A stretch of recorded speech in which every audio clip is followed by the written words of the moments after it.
Hi guys, it's me. So I've not been on this channel too much. It's all been a bit higgledy-piggledy and really need to sort of pull my socks up. But things in general are getting better. Hopefully my camera's in the right thing. Like, you're kind of like resting in like a dashboard thing, you know, in your car. But anyway, so I did a video about, you know, anxiety, depression, abuse. And it seemed to get a quite positive response. I didn't know how people would take that. I don't know if I get a lot of people saying, well, you have no reason to be that way, or well, you deserve to be abused, because you know the trolls that you get on YouTube. But it seems to be helpful, which is the reason why I thought I'd give my story, because a lot of people say, oh, you're a normal looking person, I didn't think you'd go through that. But it just sort of shows that, you know, depression, anxiety, it doesn't discriminate.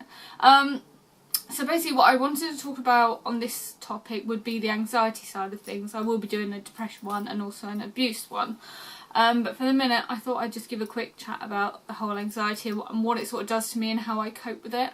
Now, like I said, I've been suffering from anxiety ever since I was quite young. I didn't really know what it was. I thought, well, that's just me. And basically, having now been to the doctors and I had cognitive behavioural therapy for it, it has helped, because it just makes you deal with it. It's not a case of, this is anxiety, this is how you cure it, it goes away. Some people go on medication for anxiety. I didn't want to go down that road because I wanted to be able to deal with it my own way and not have to rely on medication. I didn't really want to put chemicals into my body. I've got friends that have had the same sort of thing where they've been fine to go on medication, yet they have a severe reaction to it when coming off it, to the point where they have out-of-body experiences, they hear voices, almost go slightly psychotic, they get depressed, semi-suicidal. So I kind of just wanted to figure out, right, what's going to work best for me. Now, obviously anxiety can be anything like, right, I've got to go to the shops, and then your brain does this overthinking. Now, my brain overthinks a lot, but I try not to. So basically, right, I need to go to shops. My brain will go, yeah, but can I? But I might not be able to find a parking space, and then there might be too many people there, and then I'll be queuing for ages, and then I'll forget to pick up things. But then, you know, I might panic inside, and you know, there'll be a lot of people, and your brain just literally goes like that. Or there might be traffic on the way. I don't want to get stuck in traffic. I don't have much petrol. Can I make it to the petrol station in time? Yeah, but what if I don't? And then my car will break down, and then I'll be at the side of the road, and I have to get my parents to come. That's what happens. It's like lighting a fuse to a fucking mindfuck of a time bomb. So you kind of need to just sit back and go, right, you'll go to the shops, you'll pick up food, and you'll come home. Simple. Don't overthink it. And that's what I do with a lot of things in general, like with my work or in my relationship. That's the worst one, because you sit there and think, I love my boyfriend says he loves me, but does he? Is he just saying that because he's going to leave me? But what if he does leave me? Then I'm going to be single, and then I'm going to be alone forever, and I'll never find anyone, and then everyone will laugh at me because I'm not because I'm single. That's what my anxiety does. It just makes me so tense and panic and worry and overthink things. So what I do is I just try keep myself busy. I'm doing theatre again, which that was an anxiety mindfuck, because it's like, I've not been to the rehearsals in a while. Can I actually sing in front of people again? Can I perform? Am I just going to drop out again? Is it going to be shit? Am I going to enjoy it? There are going to be people there I don't know. You know, I'll be on my own. It'll be really... You've just got to think, go to theatre, have a good time. If you don't like it, don't go again.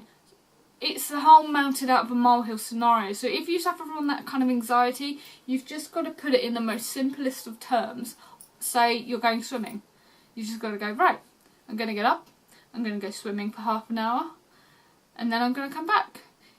Don't think about every fucking eventuality on the way, otherwise you will become stuck in your house and never do anything, and you'll be stuck in your same routine of, say, get up, go to work, come home, have dinner, go to bed, get up, go to work, come home, have dinner, go to bed, which is much more depressing and a mindfuck. You need to force yourself to go out and do things, and it will help you realise that things aren't that bad, and that you can go out and you can do simple things, even if it's just a case of going for a walk around the block.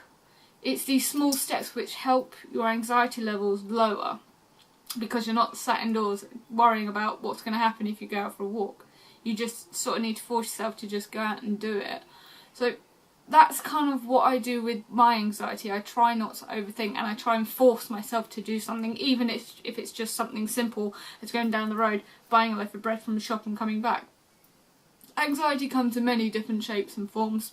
and I get many different shapes and forms of them, but my most one is just overthinking things to the point where I don't want to do them anymore and won't, and I'll just think, oh, I'm better off just doing it. So now when I have my theatre and sometimes I don't feel like going, I just think, it's for 2 hours, what would you be doing if you weren't going to theatre? Well, I'd be sat at home watching TV. Well, that's shit. Go to theatre, so I do. And it really does sort of help you, so you need to just put positive steps in mind. Talking to people is always great with my anxiety, you know, my boyfriend has it as well, and social anxiety. But you just do little things that really are insignificant, but they mean a lot to you. Like I said, you know, just going down the shop or something, or going to see your parents. It all really helps with anxiety. A lot of people do meditation. Doesn't work for me. My therapist tried that with me, and I was just sat there crying my eyes out, breathing, like really tense. And she was like, imagine a light in your body, and it's coming out through your shoulders, and coming down your back, and coming out your back and out your fingers. I'm like, I'm just sat there crying and thinking this just isn't working. She was like, how do you feel? I was like, shit, this bollocks doesn't work for me. I'm not in that sort of spiritual sense, so it doesn't work. But you don't have to let anxiety rule your life. Everyone deals with their own shit. Everyone's going through shit. There was something on YouTube or Facebook that I'd seen where, you know, everyone is going through something, so be nice. Basically, be nice to people because you don't know what they're going through, which is very true, which I try to do as well.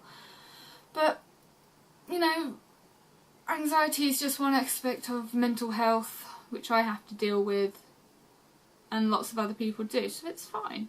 You just deal with it and move on. Don't feel as if you've got nowhere to go because your anxiety is preventing you from doing things. Speak to people, take little steps, make things easy on yourself. Don't think, right, I need to get over my anxiety, so I'm going to book a flight to the Maldives. It's a big step. Simple, small steps. Going for a walk, walking around the block, going to the shop and back. And then you can build on that, from going to that to going into a shopping precinct, going swimming. Instead of going for a walk, you could join a run and do like a mini marathon, you know, like a 5k charity walk. All these things really help and sort of mentally sort your head out. Yeah, they kind of just mentally enable you to do more things. Otherwise, with the anxiety, you will just over worry, overcompensate, and make mountains out of molehills. This is the thing with anxiety as well. It's not just a case of do this and you're cured. It's just a case of managing what you've got, and that's what I do. So I'm hoping this is helpful. This is why I'm doing this, because I've been on YouTube 7 years or however long it's been, a long time, and I've not really told anyone this. Generally I'm quite upbeat and bubbly, which I am, but I still suffer with my inner demons like a lot of people do. So I'm hoping this will help people with similar things to me kind of go, oh that's really helpful, oh I have that as well. Relatability, I guess.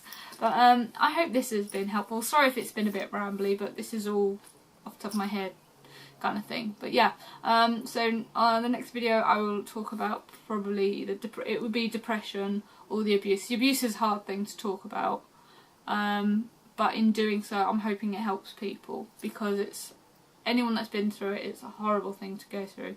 Personally, I think abuse is worse than anxiety and depression, but that's just me.